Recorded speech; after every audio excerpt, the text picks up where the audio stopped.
For long weekends, short getaways, to travel light, or to avoid hefty airline baggage fees, a duffel or weekender bag can help.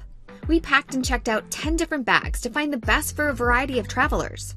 Our criteria: can you take it on a plane? Is it durable and well made? Does it have good organizational features? What's the warranty, refund, and repair policy? Is it comfortable to carry around and hold? Here are a few that made our short trip list. For frequent travelers or for those who spend a lot of their vacations on their feet, the Patagonia Black Hole Duffel Bag is the bag for you.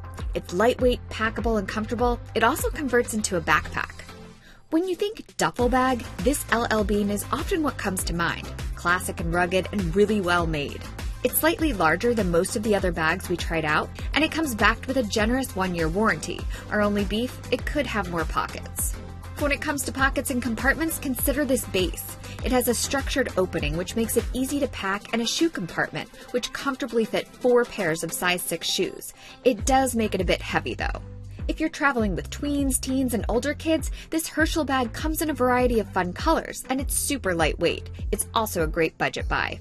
And finally, the best overall, this MZ Wallace Travel Gym Duffel. There's a lot to love about this lightweight bag, like thoughtfully designed pockets, padded handles, and an adjustable crossbody strap. And after packing all this, it even has a little room to spare. You can read more about how we evaluated the bags, and CR members can read even more details about all of the bags we tested at cr.org/weekender. Safe travels!